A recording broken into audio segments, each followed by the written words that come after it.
자, 이제 수업 시작할게요. 선생님 진짜 1시간만 딱 하고 끝내줄게. 1시간 이미 지났거든. 빨리 하고 갑시다. 선생님이 지금 한 거의 2주, 3주? 2주에 가깝게 지금 무속에 대한 얘기를 하고 있잖아요. 그 이유가 뭐냐면 우리의 지금 한국에서 우리나라에서 일어나고 있는 모든 민요, 춤, 기악, 우리가 알고 있는 소위 말하는 우리나라 것이라고 지칭하는 것들은 다 이 무속에서 왔기 때문이에요. 그래서 여러분이 수업 시간에 얼핏 들었던 이런 이야기만 살짝 봐도 이게 굿에서 왔구나. 선생님이 얘기했죠. 마을에 당 들어가는 동네도 당이 있었던 곳이라고 해요. 행당동, 당산 이렇게 그 정도로 당이 많았기 때문이에요. 그리고 우리가 지내고 있는 지금 현재에서도 무속이 갖고 있는 게 문화로 작용되는 게 많기 때문에 무속에 대해서 좀 꼼꼼하게 살펴보는 거예요. 자, 그랬으면 왜 이렇게 모든 우리의 삶은 시작된 게 있으면 또 끝나는 것도 있고 어떤 거는 영향을 미쳤다가도 또 사라지는 것도 있는데 이 무속은 왜 이렇게까지 진행되고 있을까? 그래서 한번 다시 역사를 한번 살펴보고 지나가 봅시다. 무속이라는 말은 뭐라고 했죠? 한국의 전래 신앙이에요. 옛날 사람들이 믿었던 신앙. 뭘 믿었다고? 무속을 믿었어요.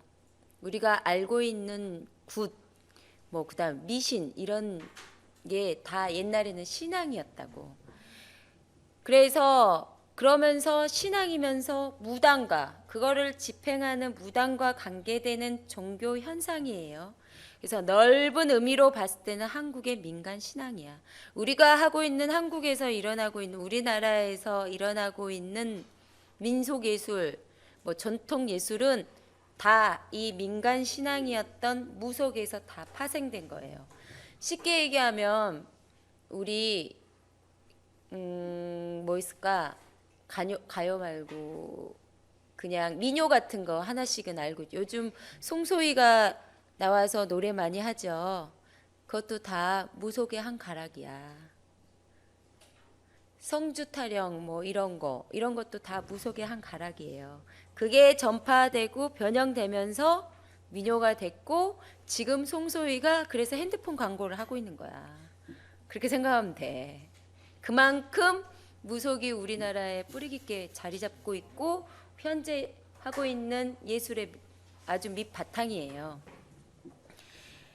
그래서 무속이라고 하는 거는 마을 신앙, 마을 전체를 돌봐주는. 그러면 마을 공동체의 안녕과 풍요. 마을이 잘 살아야 내가 잘 살 수도 있잖아. 나만 잘 사는 게 아니잖아. 마을이 잘 살아야 나라가 잘 살게 되면 내가 곧 잘 살게 되는 거잖아. 풍요를 기원해. 그래서 마을에는 뭐가 있겠어? 농촌이 있고 어촌이 있잖아. 풍업꽃, 풍농꽃. 그다음 집안에는 우리 집안에 우리를 잘 살게 해주신 선생님이 저번에 다 신화 얘기해줬죠. 집안 구석구석에 자리 잡은 신격들을 모시는 의례예요. 성주, 집안의 집터를 지켜주는 신. 가까운 예로 일본이나 태국 같은 데만 가도 어디 가다 보면 불당 같은 게 다 있어서 길거리에서 이렇게 빌고 있잖아요.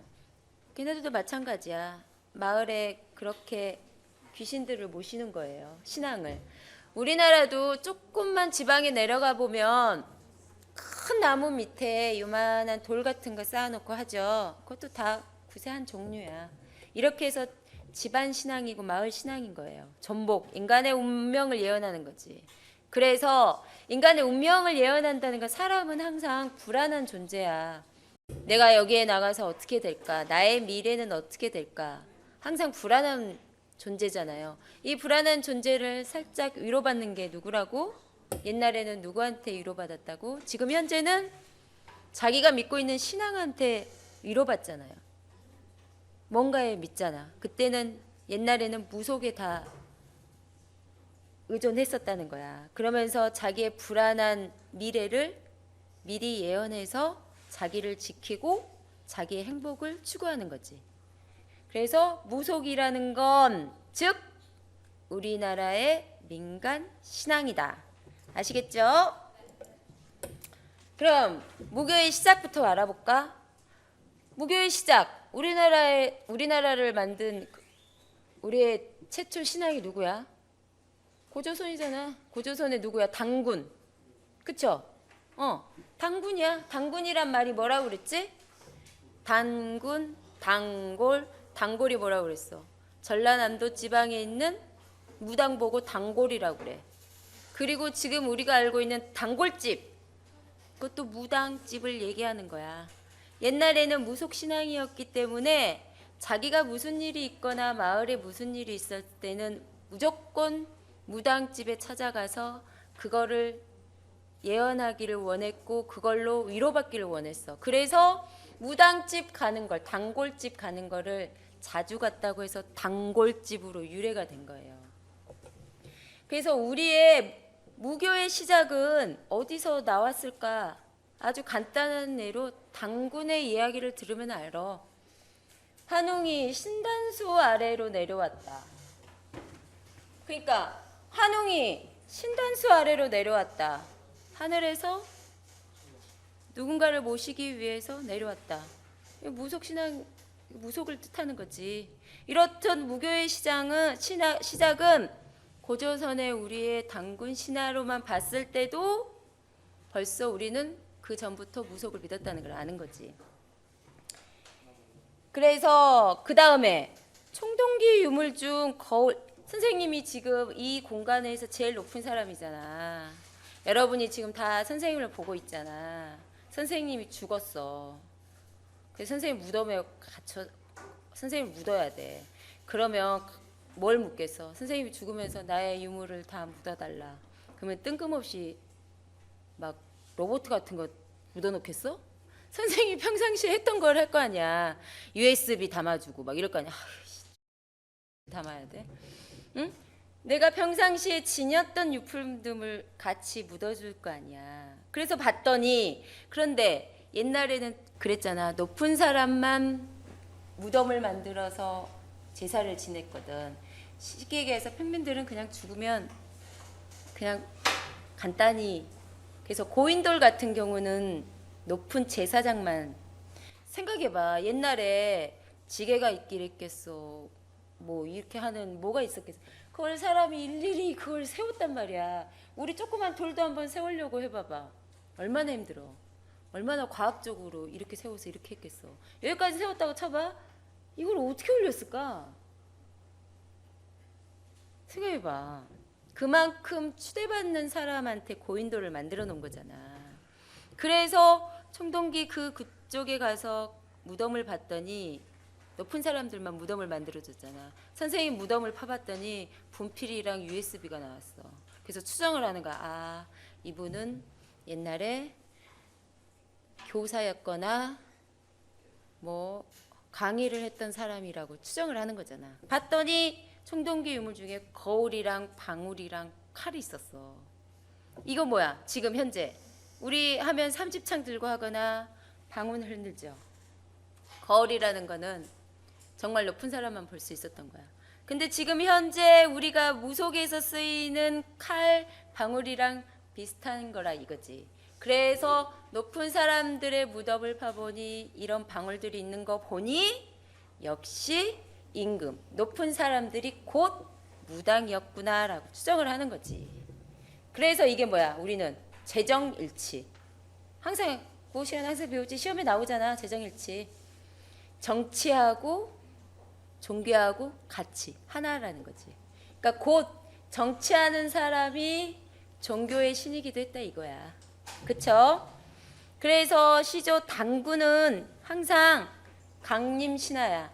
하늘에서 내려온 사람이라는 거지. 모든 우리나라의 백제나 뭐 우리 최초의 나라를 세웠던 사람들의 신화를 보면 희귀한 인들이 막 일어나.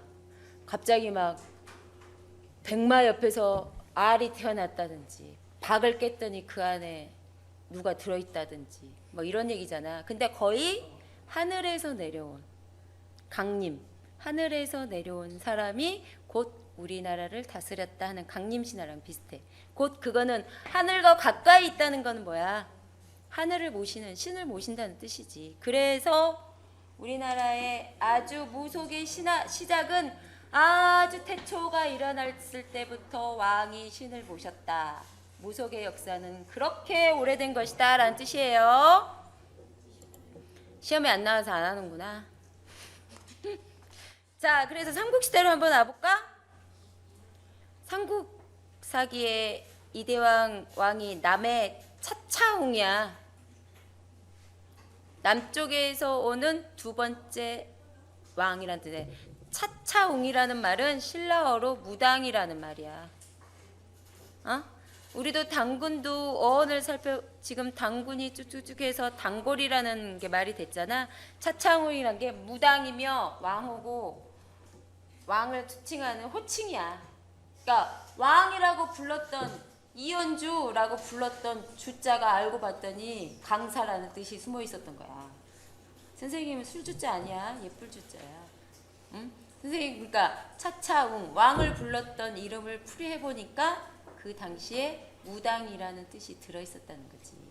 그걸로도 알 수 있는 거야. 삼국시대에도 역시나 재정일치 사회였고 무속을 다 믿고 있었고 무속을 중요시했구나.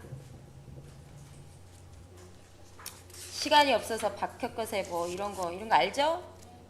그래 넘어가 줄게. 응? 아래에서 태어났잖아.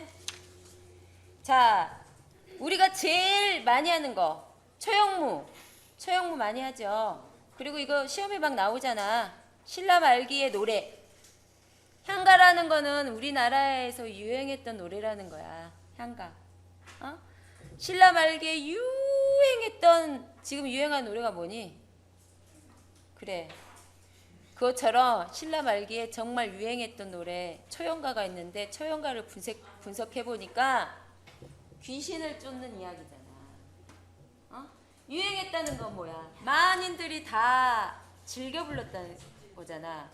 그거는 곧 사회에 뿌리 깊게 있었던 게 나오는 거잖아. 그만큼 무속이 뿌리 깊게 있었다는 거지. 초영의 얘기 날까? 지금 초영 얘기는 한번 해줄게요. 초영설화는 만약에 선생님이 이 얘기를 해주는 게 뭐냐면 지금 선생님이 며칠 전에 창발을 봤잖아요. 현대무용하는 친구가 탈 가지고 한 게 있었잖아. 근데 그게 약간의 우리의 신화를 조금이라도 더 알고 있으면 더 모티브가 좋았을 좀 아쉬움이 들더라고. 그리고 반대로 한국무용하는 친구는 우리가 가질 수 있는 아주 중요한 그 소지품을 현대무용하는 친구들한테 뺏겼다는 생각이 약간 들었어. 물론 창작하는 거에 있어서 뺏기고 나보고는 없지만 선생님 그래서 처형소라를 한번 얘기해 줄 테니 여러분이 거기서 어떤 작품이더건 선생님은 그렇게 생각해. 선생님도 작품하는 사람이잖아. 정말 수많은 시행착오를 거쳐서 와요. 선생님도 여러분 때는 별 짓거리를 다 했어. 빤스만 입어보기도 하고. 그러다 이게 너무 공허하니까 선생님들이 맨날 지적해. 왜 한국무용 하는데 버선을 자꾸 하냐. 그래서 버선을 신어봤다가 벗었다가 손에 들어봤다가 아이씨 이걸 한번 머리 한번 써볼까 막 이런 생각도 했었어. 한복을 여기다 이렇게 마크를 해갖고 붙일까 막 이런 생각도. 그러다가 그리고 정말 선생님도 드레스도 입었다가 뭐 또 했다가 뭐 아리아에 또 췄다가 막 이러다가 돌고 이제 나이도 들고 하니까 아 역시 그래도 전통이 주는 느낌이 있구나라는 생각이 들어서 다시 전통을 재해석하는 작품으로 다시 돌아온 거야. 살짝 돌아온 거지. 근데 여러분 전통 클래식이라는 게 곧 유행했던 게 지금까지 왔단 얘기잖아. 유행이라는 거 뭐야? 그만큼 엘리트가 있단 얘기예요. 그래서 여러분은 지금 되게 실험하는 단계에 있는 거잖아. 발레는 정말 선생님도 공부를 안 해서 그런지 정말 토슈즈는 정말 어떻게 해야 될지 모르겠어. 창작이 있어서 토슈즈가 정말 어떤 작용을 한. 근데 정말 또 한국무용도 어떻게 생각해 보면 발레 창작이 있어서에 꼭 중요하게 토를 신고 하고 있잖아요. 근데 한국무용도 정말 그렇게 한번 해야 되지 않을까 하는 의문도 생겨. 하여간 어쨌든 무슨 말 하려다 말지? 하여간 그래요. 그래서 여러분은 지금 어떤 실험하는 단계이기 때문에 뭐든지 다 실험해 볼 필요는 있어. 근데 선생님이 한 30년 돌고 돌고 돌아보니 결론은 딱 하나야. 나만 알고 있는 이야기는 그냥 내 짓거리나 마찬가지야. 내가 하고 있는 짓거리가 정당화될 수 있는 어떤 모티브는 정말 있어야 된다고 생각해. 그게 근데 선생님이 생각해서는 전통에서 가져오는 게 가장 안전할 수 있다는 거지. 왜냐하면 그거는 몇백 년 동안 걸쳐왔던 검증되어 있는 거라고 생각을 해요. 근데 우리는 그 전통이 갖고 있는 거에 대해서 중요성을 지금 모르는 거잖아. 그래서 여러분이 정말로 이 수업을 통해서 만약에 앞으로 창작하는 데 있어야 아주 작은 모티브가 됐으면 좋겠어. 발레 같은 경우도 정말 창작에 있어서 어떤 생각을 깨우치는 거잖아. 외국무용하는 친구는 정말 그럴 것 같아. 창작하는 거에 있어서 한국적인 모티브만 가져와도 되게 창작적이라고 생각될 것 같아. 근데 우리는 반대로 한국적인 거를 한국적으로 하면 그게 창작적이지 않잖아. 그러니까 우리는 자꾸 서양에서 가져오려고 하는 거고, 외국인이래. 외국무용 전공하는 친구들은 한국적인 소재를 가져오면 조금 더 창작적인 요소가 될 것도 같아요. 선생님 서두가 길어서 쓰잖아. 그래서 처형설화를 한번 읽어볼게요. 선생님이 아주 꼼꼼하게 조사해 왔어. 선생님도 사실 겉으로만 알았거든. 신라의 헌강왕 시절에는 서울과 지방의 모든 집들이 질비하게 늘어져 있고 초가가 없을 정도로 풍요로웠대. 그러니까 신라에 헌강할 때는 가난한 사람이 한 명도 없고 초가집도 없고 다 기아집이고 그 기아집에서 다 춤추고 놀았어. 왜냐? 바람도 순조롭고 때 되면 비도 오고 그래서 햇볕도 잘 쬐고 그래서 농사가 잘 되고 다 풍요로웠기 때문에 가난하게 산 사람이 없고 다 부자로 살았던 거야. 왜냐? 자연이 잘 돌봐줘서. 그랬는데 어느 날 대왕이 지금의 울산을 가다가 돌아오는 길에 갑자기 먹구름이 막 오는 거예요. 그래서 웬일이지? 이렇게 하평할 때 갑자기 먹구름이 낀다는 건 좀 이상하잖아. 그래서 무슨 일인가 그랬더니 옆에 있던 대신이 아마 용왕이 화가 나서 그런 것 같다라고 얘기를 해. 그러니까 그러면 어떻게 했겠어? 그러면 용왕에게 제사를 제사를 주는 거잖아. 용왕을 달래줘라. 그래서 바다에 제사를 보내는 거예요. 그러자 용왕을 위해서 제사 짓기 위해서 어떻게 할까요? 용왕을 위해서 큰 절을 지어줘서 용왕에게 빌게 해라. 그래서 용왕이 잠잠하게 된 거예요. 그러다가 용왕이 이제 감사하잖아. 그래서 아들 6명을 그 임금한테 선물하면서 자식의 한 명을 서울로 데려가는 거예요.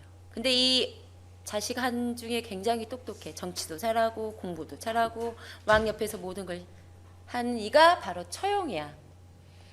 처용이 서울에서 자주 임금을 모시고 있다가 어느 날 집에를 딱 들어갔더니 새벽에 들어갔더니 안방문을 딱 여니까 발바닥이 4개야. 그러면 야, 이 죽을 놈아, 내 부인을 뭐 이렇게 했을 텐데 아, 그렇구나. 그리고 밖에서 춤추면서 노래 불러. 처용이. 그러니까 이 발바닥 주인공의 한 명이 역시인이었거든. 처용의 부인이 굉장히 아름답고 좋은 여자였기 때문에 떠돌던 나쁜 역신이 이 부인을 굉장히 탐내고 있었어. 근데 처용이 워낙에 자질이 좋았던 사람이기 때문에 계속 틈을 노리고 있다가 처용이 없는 틈을 타서 발바닥 4개를 만든 거야. 그럼에도 불구하고 처용이 이 역신을 내쫓지 않고 밖에서 노래로 이 역신을 쫓아내기 시작하니까 역신이 거기에 감동을 하는 거야. 그래서 그 역신이 처용한테 이렇게 얘기를 하는 거지. 앞으로 내가 초용의 탈이 밖에 걸려 있는 걸 보면 나는 이 집에 절대 들어가지 않겠다. 병을 옮기지 않겠다. 라고 얘기하는 거야. 거기서 온 게 초용가예요. 응? 이렇게 신라 말에 굉장히 유행하던 노래야. 근데 봐, 초용, 역신, 그리고 빌구. 뭐야? 무속신앙이잖아. 그쵸? 초용가를 보기만 해도 무속신앙이 숨어 있다는 걸 알겠죠? 우리가 지금 초용무 춤추죠? 예. 네. 이게 다 귀신 쫓기 위해서 하는 거야.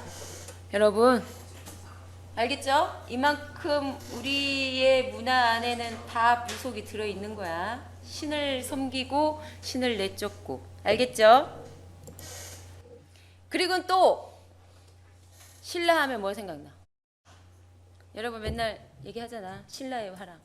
화랑의 종교적인 모습도 있어. 화랑이 활 쏘고 말 타고 맨날 멋있게 나오잖아.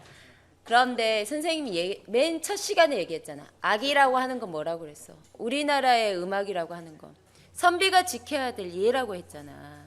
그래서 정말로 우리가 어떤 전쟁을 겪지 않고 우리나라가 평탄하게 지금까지 왔다면 우리나라 사람들은 정말 예의 바르고 악에 심취해서 살았을 거야.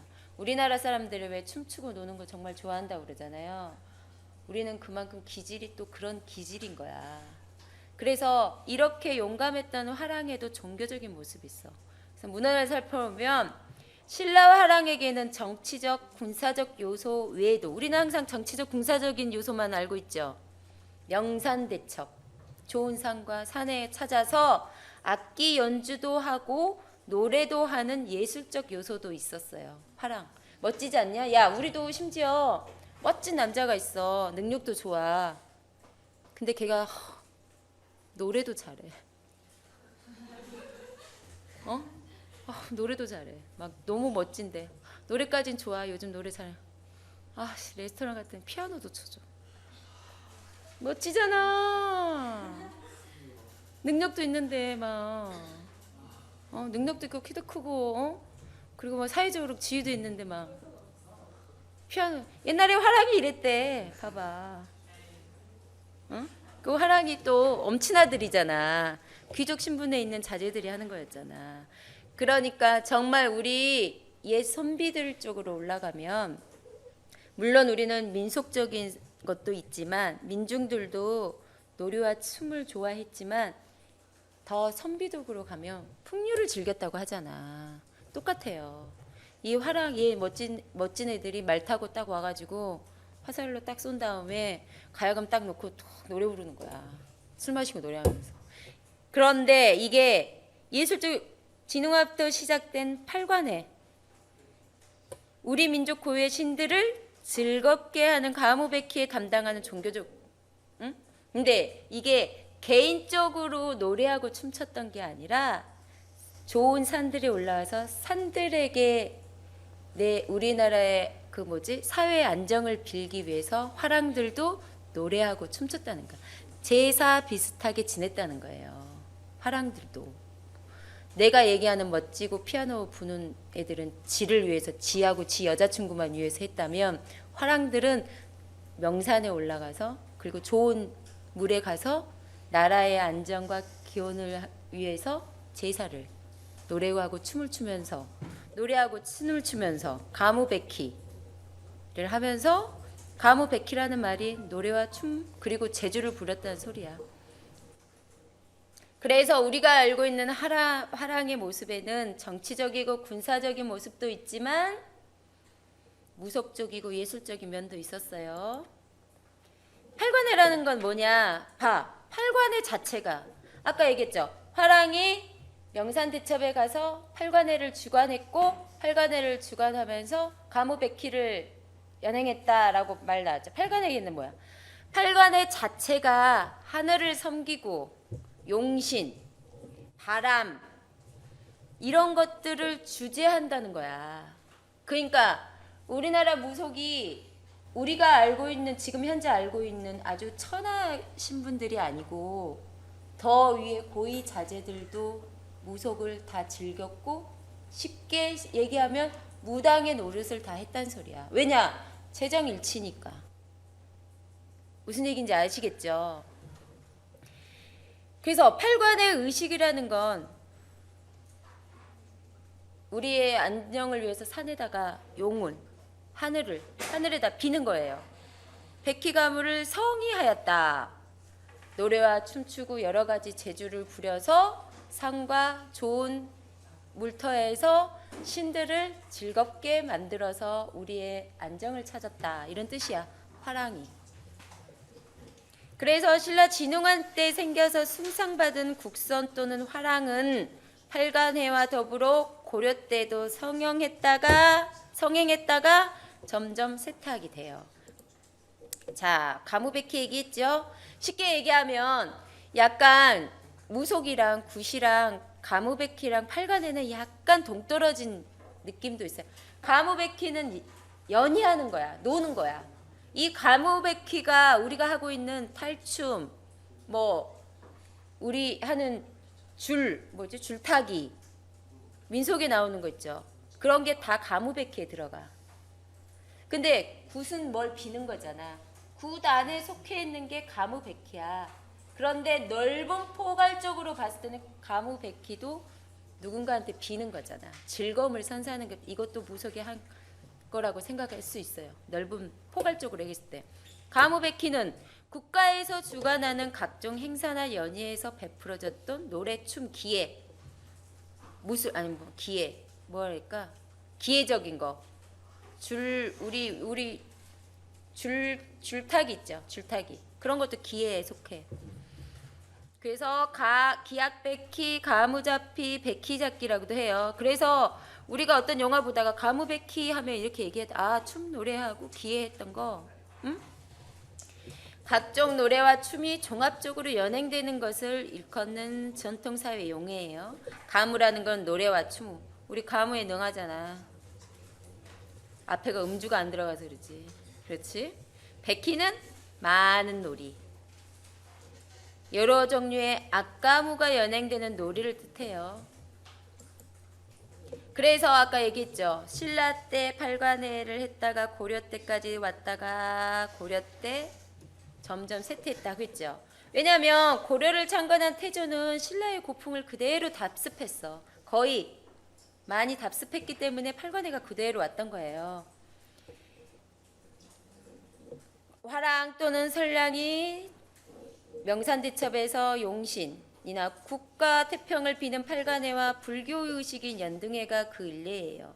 그러니까 신라에서도 했던 팔관회랑 연등회가 고려까지 온 거지. 근데 곧 뭐라고 그랬어? 팔관회나 연등회도 곧 무속의 한 부분이라고 했죠. 그래서 고려시대 한번 봐볼까? 고려사에 보면 아까 얘기했죠. 선생님 그 말이야. 화랑이 그렇게 진행했다고 했잖아. 우리가 생각하는 천한 신분이 아니고 귀족 출신의 여자가 임무했다는 기록이 있어. 그럴 수밖에 없었을 것 같아. 아주 고대에서는 왕이 무당 노릇을 했잖아.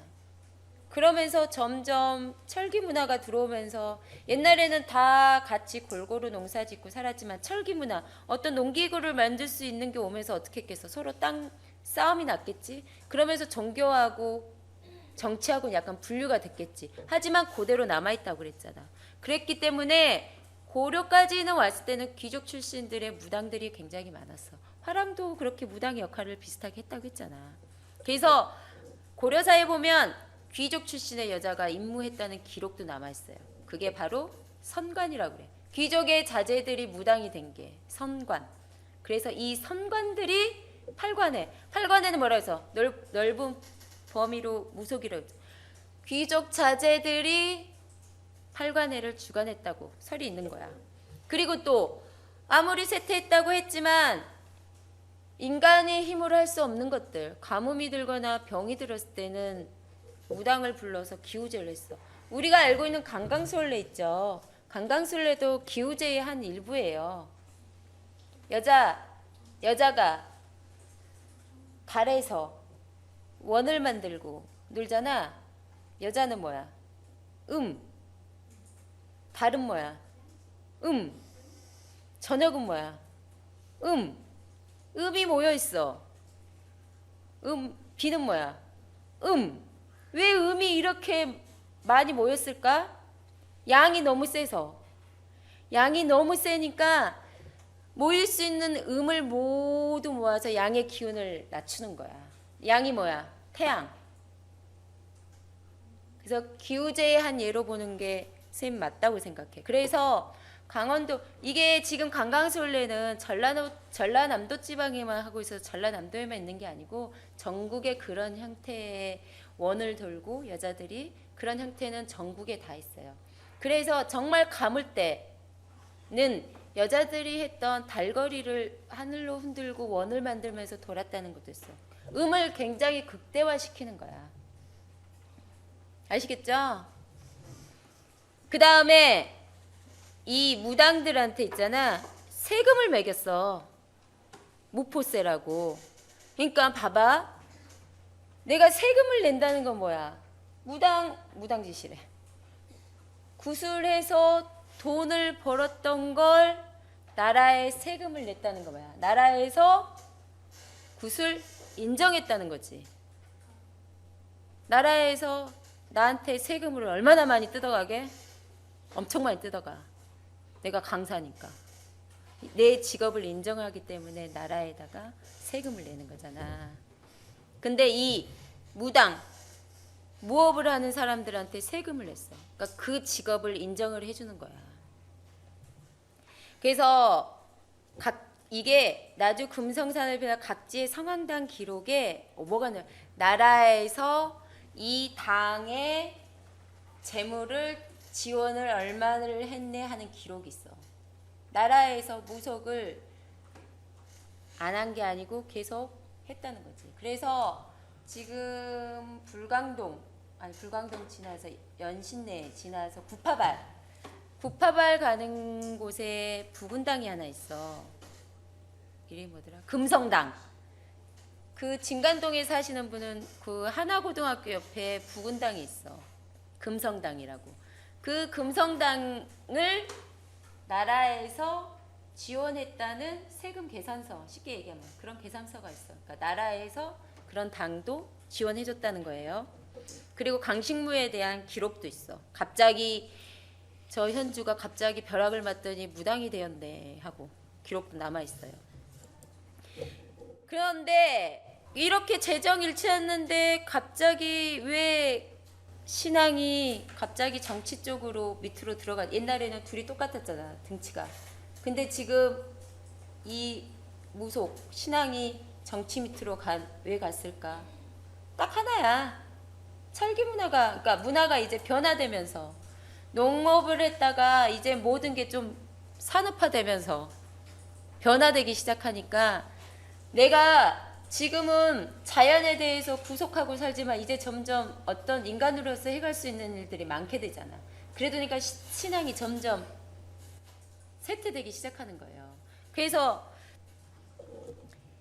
이거를 보면, 그런데 봐봐, 왕이 여우 사냥을 갔는데 무당이 어쩌고저쩌고 나잖아. 왕 옆엔 그래도 무당이 항상 있었어. 여러분 사극 보면 그게 사극이 다는 아니지만 어떤 근원이 있는 걸 얘기하는 거잖아. 쉽게 얘기하면 무슨 사극 같은 데 보면 갑자기 무당이 나타나가지고 어디냐? 그거 뭐냐? 해품달? 해품달 같은 데도 갑자기 막 무당이 막 궁궐안에서 막, 그거는 말도 안 되는 거지만, 궁궐안에서 굿하는 건 말도 안 되는 거지만 그런 식으로 왕 옆에는 항상 무당이 있었다고. 근데 그게 옛날에는 왕이 무당의 노릇까지 했던 게 지금은 다르게 분리가 돼 있는 거지. 하지만 인간이 할 수 없는 일들이 너무 많기 때문에, 지금도 그렇잖아. 지금도 과학이 이렇게 많이 발달했지만 과학으로는 할 수 없는 일들이 너무 많잖아. 그럴 때는 우리가 어떻게? 여러분 타로점 안 봐? 점 보러 안 가? 사주 카페 많잖아. 응? 그 여러분은 어쨌든 뭐든 크게 다 인간이 약한 거를 위로받기 위해서 하는 거거든. 근데 옛날엔 더 했겠지. 그래서 이렇게 국가에서도 무속에 대한 게 계속 이어져 있었고 밑에 있는 사람들은 더 했겠지. 그래서 무속이 이제 그런데 점점 쇠퇴할 수밖에 없어. 지금은 무속을 거의 그래도 잔재로 남아있지만 무속을 막 신앙으로 믿진 않잖아. 지금은 쇠퇴할 수밖에 없어. 일단 첫째로 재정일치가 파괴됐어. 국왕이 모왕짝 성격이 없어져 버렸어요. 그러니까 정치적 의미로 이걸 종교를 한다는 게 없어졌겠지. 그 다음에 중요한 건 옛날에는 무속 신앙만 신앙이 딱 하나였기 때문에 쉽게 얘기하면 무속 신학 자체는 굉장히 많은 신들을 모이는 거지만 무속 신앙이 하나였지만 지금은 봐봐. 불교 있지, 기독교 있지, 천주교 있지, 원불교 있지. 얼마나 많은 종교들이 있어. 나를 믿는 나신도 있지. 얼마나 많아. 그러니까 특히 고려시대나 조선시대에는 유교랑 불교를 받아들였기 때문에 무속은 그 기준에 봤을 때는 이게 잘못된 이단적인 거고 미신적인 걸로 점점 쇠퇴될 수밖에 없는 거야. 그렇지만 그래도 무신앙은 ing 지금도 진행되고 있다는 거. 여러분이 아직도 점을 본다는 거. 이렇게 쇠퇴하고 나라에서 금지하고 했지만 역시 고려시대에서 보면 무당에게 비를 내리게 하다는 또 기우제를 지냈다. 기우제나 별기운제 나라에 대한 나라를 위한 제사를 지냈다. 그래서 고려시대는 쌤이 얘기했지. 그리고 심지어 이런 것도 있어. 국가에서 무속을 금지시키니까 내가 무당이잖아. 뇌물을 줘서 제발 금지령을 없애주라고 빌었던 것도 있어. 그 기록도 있어. 그만큼 나라에서 정책을 무속 타파라고 했지만 민간이나 모든 나라 안에서는 무속이 진행되고 있었어요. 그런데 이제 진짜로 빠바바 무속이 힘을 잃게 되는 경우가 있어. 뭐냐? 조선시대지. 왜냐하면 유교를 정치 이념으로 받았잖아. 그쵸? 그렇기 때문에 유교에서 봤을 때 유교의 시선으로 유교라는 안경을 쓰고 봤을 때는 무속이 이건 말도 안 되는 거야. 그리고 또 무속은 우리나라 무속은 특이하게 계속 이어오면서 여러 가지 종교들하고 같이 섞여서 버물려져서 지금 현재까지 온 거예요. 고려에는 불교 신앙이 들어왔잖아. 불교하고 무속하고 잘 버물려 있어. 그래서 우리는 쉽게 무속이 불교인가? 약간 이런 느낌도 있잖아.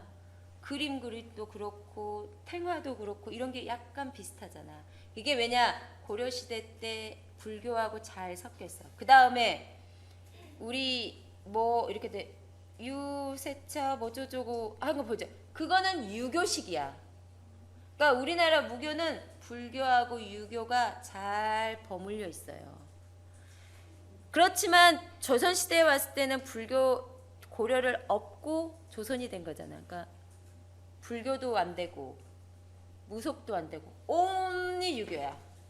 지금도 그 유교 사상이 남자들한테 남아있잖아. 여자들한테도 남아있고 온리 유교니까 정말로 무속을 정말 타파했지. 불교도 타파했는데 무속은 어쨌겠어. 그래서 나머지 유교 위에 나머지 제사 지내고 이런 거는 다 음사라고 그런 거야. 음탕하고 바르지 못한 제사라고 해서 음사로 저 음사하는 놈, 음사하는 년 이렇게 한 거야. 은사 굉장히 낮게 만들면서 태종에 이랬을 때는 불교도 탄압했지만 무교를 정말 탄압해서 전국에 있는 242사만 남겼다면 242개만 남아있다면 얼마나 많은 또 불교가 있었겠어. 절이. 고려시대의 마지막 때는 불교의 영향이 얼마나 피폐했냐면 정말 내가 살인을 하고도 머리 깎고 스님이 되면 잡아갈 수 없을 정도로 모든 악행이 다 불교 안에 숨어 있었어. 그 정도로. 그리고 막 귀족하고 돼서 막 불교가 모든 행패를 다 나라를 황폐하게 만들었었거든. 그래서 조선이 그걸 업고 왔기 때문에 불교하고 전혀 다른 유교를 가져오면서 불교를 싹 쓸어버린 거야. 그래서 사찰도 다 폐지하고 거기 불교 안에 속해 있던 땅과 노비도 나라에서 다 몰수하고 그러면서 무당과 승려를 천민의 신분으로 격화시키는데, 이 천민이라는 게 조선시대 우리가 제일 알고 있는 천민이 뭐예요? 즉 백정이죠. 백정은 어느 정도로 천민이냐면, 천민의 아버지의 천민의 자식은 그대로 천민, 그 백정이야. 근데 지나가다가 사람을 만나면 고개를 숙이게 돼 있어, 백정은. 그리고 백정의 나이가 어른이야. 근데 요만한 꼬마 애들도 삿돼지라고 욕할 수 있게 돼 있어. 그러니까 사람 취급을 안 했던 거야. 그만큼 이렇게 사람 천대를 아예 사람보다 더 못하는, 그래서 같은 길을 걸어갈 수도 없고 같이 눈을 맞을 수도 없고 나이가 많아도 어린 사람한테 존대를 일싸고, 그러니까 같이 있을 수가 없는 곳이야, 백정이라는 게. 근데 그게 곧 천민이야. 그래서 백정이 제일 아래에 있는 천민이잖아. 이 천민이 조선시대 천민 때는 살 수가 없어. 내가 천민이잖아. 세금을 10개 내야 돼. 하다못해 내가 여자이기 때문에 세금 내야 되고, 엄마이기 때문에도 내야 되고, 강사이기 때문에 또 내야 되고, 가다 버스비에도 세금 들어있고, 이만큼 천민이 모든 세금을 다 내게 돼 있어. 도저히 살 수가 없어. 땅이 있으면 땅세, 집이 있으면 집세, 가족이 있으면 가족세. 심지어 내 아들 있잖아, 군대를 보내. 군대 가서도 세금 내. 그 정도야. 천민이 다. 그만큼 무당과 승려들 천민 신분으로 격화시킨 거야. 그래서 무당이 그때 격화가 된 거야. 고려시대까지만 해도 왕족이었잖아. 응? 근데 천민으로. 내가 갑자기, 야 너들 생각해봐라. 갑자기 정말로 대접받고 살았는데 어느 날 집도 없는 저기 지하수에서 단칸방에 살려고 해봐. 그거는 내 자존심이 정말 허락지도 않은 거잖아. 갑자기 이렇게 만들어버린 거야. 갑자기. 어떠한 맥락도 있는 게 아니고. 그래서 얼마나 경국대전에 보면 사족의 부녀자로 저녁에 이렇게 제사를 지내니까 모두 공장 100대씩 때리라고. 내가 제사 지냈다고 나를 끌어다가 곤장 100대. 야, 말이 곤장 100대지 얼마 아프겠니. 그거 죽는 거야. 그래서 산호비, 승려, 백정, 무당, 광대, 상역국, 기생도 있어. 공장을 8,000대씩 때렸대 하면은. 그래서 사회적인 천시를 받았어요. 조선시대 들어오면서. 이 탐나 순력도를 봐보세요. 이거는 제주 목사 이형상이라는 목사가, 그러니까 이 목사 말고 관직에 있는 이형상이가 제주도 각 고을을 다니면서 자기가 그림으로 그려놓은 거야. 근데 봐보세요. 여기 안에 제주도에 막 여러 가지가 있잖아. 이 뒤에 불 타는 게 보이죠? 제주도에 있는 무속에 관계되어 있는 당집을 다 태워버렸어. 한꺼번에. 그런데 쌤 얘기했잖아. 제주도는 되게 척박한 땅이잖아요. 거기는 물도 없고 흙도 없는 곳이잖아. 사람들이 얼마나 척박하게 사람들이 서로 의지하면서 신을 믿으면서 살았겠어. 근데 제주도, 이 조선시대에 제주도에 이 이영상이라는 사람이 제주도에 내려가서 뭐 이런 절당 이거를 다 불태워서 없애고, 그 다음에 무당들을 다 농민으로 신분을 다 바꿔줘. 그런데 이렇게 보면 이 형상이 정말 못돼 처먹은 놈 같잖아. 하지만 이 형상을 또 보잖아. 정말 청백한 사람이야. 정말 깨끗한 사람이야. 그런데 왜 이런 짓을 했을까? 왜냐면 그 선비는 유교 사상에 봤을 때는 무속이 그만큼 안 좋기 때문이야. 그러니까 우리가 어떻게 해야 되겠어? 내가 정말로 위에 갔거나 어떤 거를 개화시켜야 된다고 했을 때는 그 상황에 맞게 개화가 돼야 되는 거지. 이 제주도 사람들은 어쩌겠어? 평생을 그렇게 바다와 산에 빌면서 살고 서로 의지했던 사람인데 갑자기 당집이 없었다고 생각해봐. 어떻게 했어? 또 우연찮게 그러고 난 다음에 되게 어려운 일들이 많았어. 그래서 이 형상의 목사가 다시 다른 데로 갔을 때, 다른 목사가 왔을 때는 다시 다 당집을 다시 다 살려줘. 그러니까 자기가, 우리 쉽게 얘기하지, 융통성 있게 살아야 된다는 말이 이런 거야. 특히 윗사람들은. 선생님도 융통성 있게 살게. 오늘 그냥 1시간만 할게. 융통성 있게. 시간 다 돼가네. 그래서 봐봐. 그 조선 시대에는 정말 이렇게 무속이 탄압받고 살았어요. 그렇지만 선생님도 항상 얘기해. 무속을 없앴던 이유, 해결할 수 없었던 것들, 그리고 우리 부녀자들, 왕실의 민중 사대부 집안의 부녀자들이 믿었어. 어쩌겠어, 내 자식이 아픈데. 응? 그리고 의학이 부진하고 미흡하였던 당시 치병의 기능을 가진 무당을 찾을 수밖에 없었어. 그리고 무포세, 무당한테 세금을 먹였다고 했잖아. 그렇기 때문에 이게 공식적인 무업이 됐기 때문에 계속 연명이 되고 없앨 수는 없었던 거야. 그렇게 되면서 내가 무당이었는데 내가 벌어서 세금을 내야 되잖아. 그럼 어떻게 되겠어? 근데 굿이 없으면 어떻게 돼? 그래도 돈을 벌어야 되잖아. 그래서 종교적인 것보다 관객을 위한 공연 문화 쪽으로 발전하게 된 거예요. 그래서 우리의 전통 예술과 민속 예술이 무당에 의해서 이렇게 발전하게 된 거야. 그러니까 우리가 지금 특히 한국무용하고 계시는 분은 무당 아니면 기생이야. 이거를 부끄럽게 생각하면 선생님은 관기 출신이야. 선생님 기생 출신이야. 선생님 집안이 그랬다는 게 아니라 한국무용 하시는 분은 그 뿌리를 막 찾아다 보면 무당과 기생이에요. 그 뿌리가. 근데 선생님은 국립무용단 출신이잖아. 그러니까 관기지. 옛날로 치면 관기야. 선생님 기생이다, 관기다, 해? 응? 스스로 창피하게 생각할 필요가 없는 거야. 그래서 이렇게 무포세가 생기고 이렇게 무당이 밖으로 내몰게 되면서 스스로 살 길을 하다 보니까 관객을 위한 공연 쪽으로 발전할 수밖에 없는 흐름으로 온 거예요. 그렇지만 그렇게 궁에서도 무당질하지 말라 하라 하지만 우리 봐봐. 장희빈 보면 딱 나오는 거 있지. 장희빈에 왜 해놓고 막 할 쏘고 막 그런 굿하잖아. 왜겠어? 여자들은 했어. 여자들은 했다니까. 부녀자들은 아까 얘기했잖아.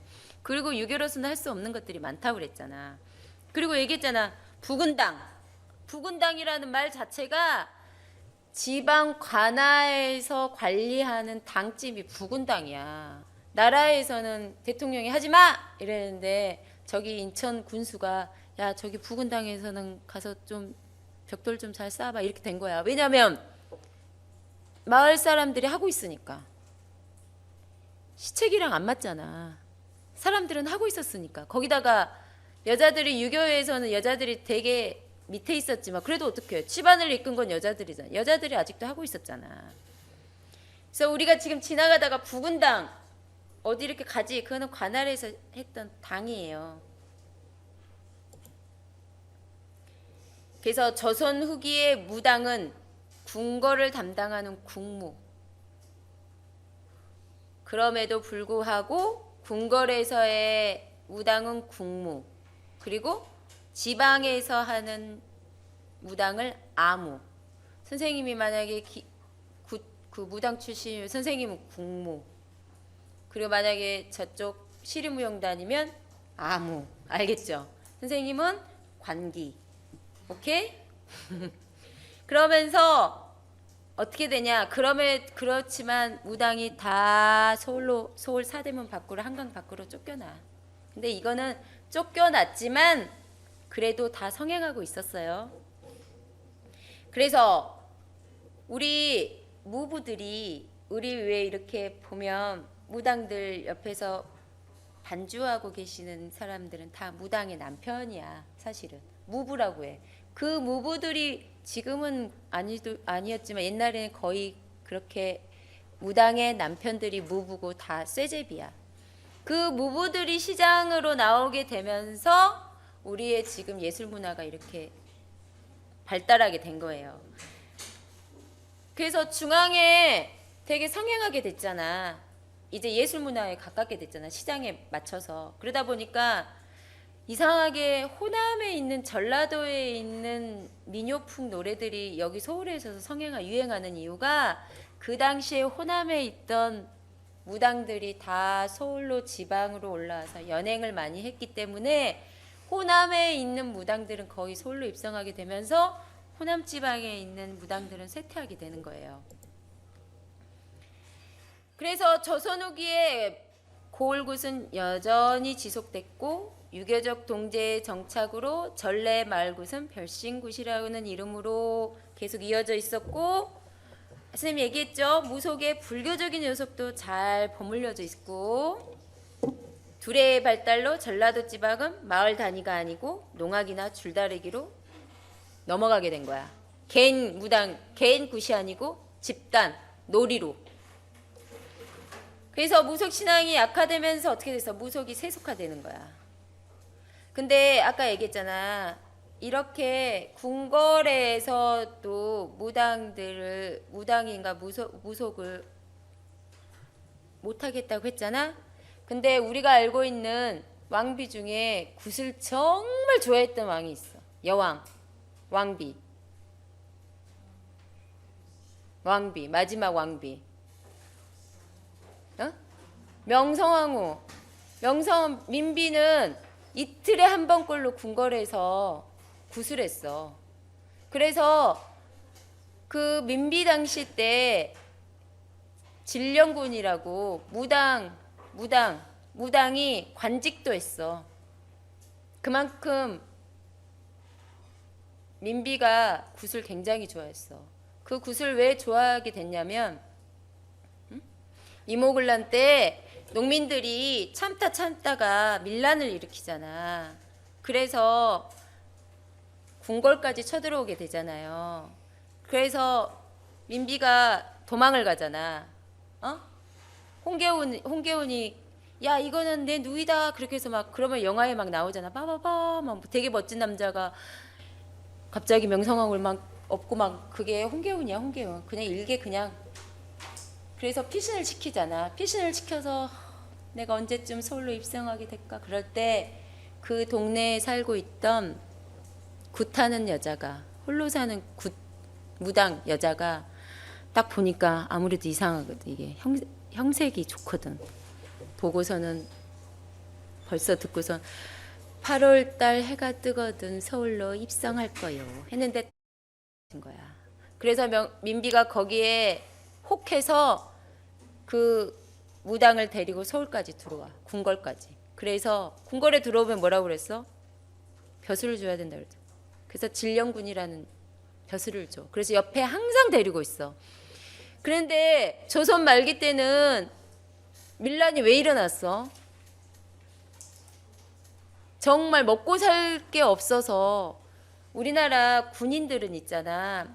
일본의 군인들은 칼 차고 사진 보면 이렇게 했지. 우리는 아직도 삼시창 들고 있었거든. 월급을 13개월 동안 안 준 거야. 응? 고종이랑 민비가. 왜 그랬냐? 자기들이 먹고 그냥 다 살았어. 그래서 처음으로 한 달치 월급을 받게 된 거야. 쌀로. 근데 쌀의 3분의 2가 모래야. 그렇게 해서 굶어 죽느니 차라리 이대로 죽는 게 낫다 해서 거기까지 쳐들어오게 된 거다. 그래서 민비가 그 동학농민운동 여러 가지 운동이 있잖아. 거기에 제일 중요한 핵심이 뭐냐? 민비타도야. 민비가 그렇게 구슬하면서 국고탕진에 힘썼어요. 영민한 우리나라의 국모가 아니에요, 여러분. 응? 정말로 이거는 드라마하고 뮤지컬에 봐서 여러분이 현혹된 거야. 그것도 90년대에 문민정부가 들어오면서 우리를 세계화에 대해서 만들면서 문화를 좀 만들게 되면서 그거를 명성황후를 국고 지원을 해서 만든 오페라야. 아니 만든 뮤지컬이야. 뮤지컬을 어떻게 국가에서 지원을 할 수가 있지? 뮤지컬은 뭐야? 상업적인 거야. 그렇게 해서 탄생된. 근데 여러분이 그거를 아직도 믿고 있는 거야. 절대. 그래서 한 가지 예를 들어보면 민비가 명성황후가 그렇게 해서 도망을 가잖아. 도망가는 길에 그 마을에 아줌마들이 이렇게 얘기한 거야. 아이고 얼마나 고생이야. 이 여자가 세상에 나라가 이렇게 난리니 그 나쁜 년 명성황후 때문에 지금 나라가 이렇게 쫓기고 아이고 고생이 많네. 도망가는 길에 그 얘기를 들은 거야. 그런데 숨어 있다가 다시 궁궐로 입성할 때 그 마을을 다 불태워서 없앴잖아. 그게 있을 수 있다고 생각해? 그런 악질적인 재질이 정말 자질이 너무 많아. 그러니까 문화가, 선생님이 이 얘기를 왜 해주냐면 문화가 우리 사회에 차지하는 비중이 없는 것 같지만 이렇게 있다니까. 여러분들은 아직도 명성황후 하면 막 비운의 주인공, 뭐 선생님은 심지어 내가 죽기 전에 명성황후 한번 무용국에서 명성황후 한번 해봤으면 정말 소원이 없겠다 이런 생각까지 했었어. 여러분도 그런 생각 있지 않았어? 엄마 난 지금은 그걸 너무 후회해. 알고 보니 문화가 사회적으로 미치는 영향이 없을 것 같지만 있어요. 그리고 정말로 여러분이 눈으로 보고 있는 게 다 진실이 아니야. 근데 앞으로 여러분이 이거를 더 자세히 살펴서 여러분이 문화를 통해서 예술을 통해서 다시 정리할 필요가 있어. 그러니까 여러분이 알고 있는 명성황후는 정말 문화가 만들어낸 잘못된 폐허야, 폐허. 알겠죠? 그 죽음에 대해서는 정말 슬픈 일이고 정말 있었어도 안 될 일이지. 근데 그 죽음 때문에 그 사람의 악행이 미화되는 거는 아닌 것 같아요. 근데 그 미화되는 과정에 예술이 있었다는 건 정말 슬픈 이야기예요.